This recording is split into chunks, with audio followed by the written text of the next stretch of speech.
new and extended electromagnetic science at the time. You get to a certain stage in scientific development, sometimes to stages where you're faced with problems and barriers and you sort of forced to rethink and go in different directions.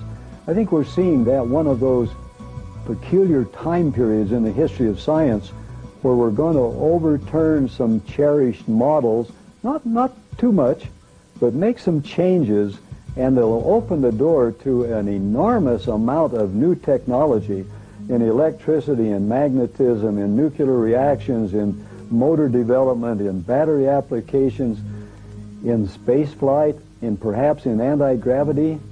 I think there are, in creating scarce elements from plentiful elements. I think we have just reached a plateau now where the world's door is opening to, what, a millennium of new science? We're talking about real-life hardware. We're talking about experiments in science that are telling us beyond any reasonable doubt that we have technologies that will enable us to be free from the bondage that we now feel, free from some of these economic constraints that we've created for ourselves.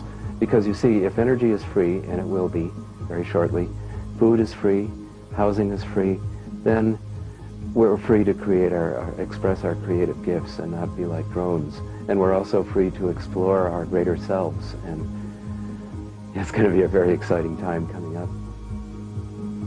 The future of the world, as seen by conventional thinkers, or even many far-reaching thinkers, is tame compared to what cold fusion and free energy is going to do. No aspect of human culture will be untouched by this energy revolution. The very fact that the material that covers 70% of the planet's surface will now be available as a fuel source, and the fact that water makes up a huge percentage of our bodies, and this is a fuel and a source of energy, this is going to have incredible psychological and religious and historical and geopolitical implications. The Middle East picture and the strength of the oil interests there is going to be drastically altered. Air pollution will be abolished in most cities that are now affected by the internal combustion engine. And space travel, which is a favorite subject of mine, will be transformed. The ability to travel to the planets and to the stars will be given a gigantic boost, one that I never in my lifetime expected as an engineer who deals with those things.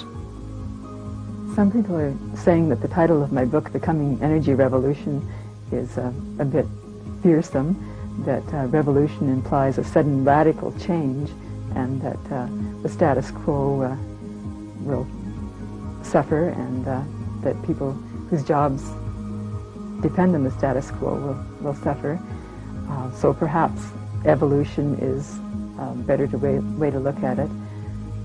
But one way or another, our leaders, our political leaders, our business leaders, our utility company executives have to address the changeover to clean energy sources. And it'll probably come from abroad, so it probably will happen fairly fast. I'm not really concerned myself about a radical shift, because people seem to be on the verge of readiness for change. A lot of fear, but also some positive anticipation. And maybe it takes an unraveling of what we have to put together a cleaner, more sane world. Is mankind ready? Do we have the maturity to handle it? Are we giving matches to a baby? That's the question. Well, the first answer is we're kind of backing ourselves against the wall. If we maintain the status quo, we're doomed anyway. It looks like we're going to get a shot by having this energy available to us. If we're not mature enough to handle it, well, I guess we're doomed either way. We have a chance to survive, a chance to go on, but it will take, in a way, a consciousness transformation. Understands there's a consciousness movement and things like that, that people are starting to wake up.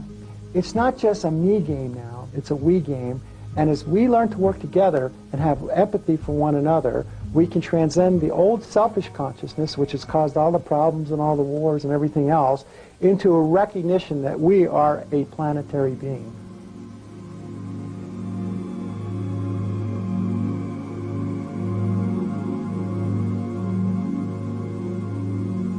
We've only been able to present a handful of inventors and their remarkable devices in this program. There are hundreds, if not thousands, of people worldwide, scientists, engineers, entrepreneurs, who are actively working right now, researching and developing this phenomenal technology to the point where it can be successfully scaled up and mass marketed. We are at a pivotal crossroads in human history. Can we as a society release our fears associated with the violence of the past and embrace the unknown? Can we cast aside our rigid skepticism in favor of an open-minded spirit of inquisitiveness? Our very survival may depend on how we answer these questions.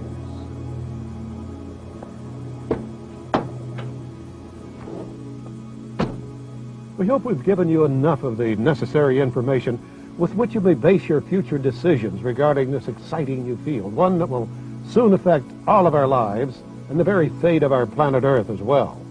I'll see you at the finish line. The race is on.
If you were fascinated by the amazing technologies and concepts you've just witnessed, now you can get even more valuable information and details from the new Energy series.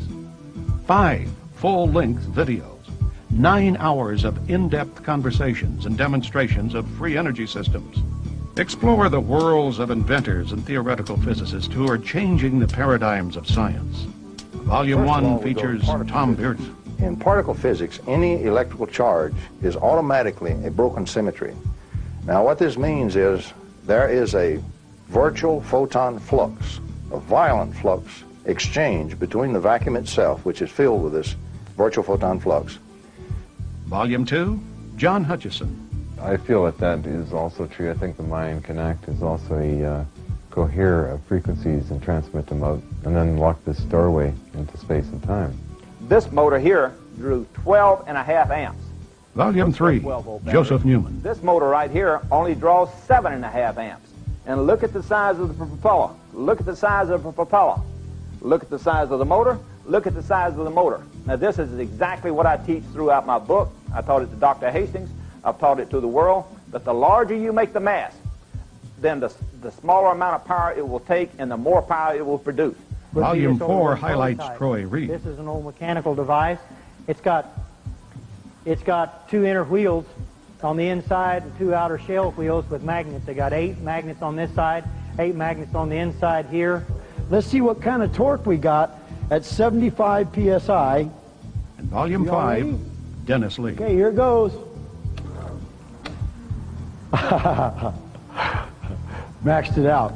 So it went all the way off the end of this thing, 150 foot-pounds of torque. modified this engine. They're just $29.95 for each tape. Now the process or get all here, 5 for that it's been modified to $119.95, a is savings called of the $30. Fisher-Brauer Place your order cycle. today.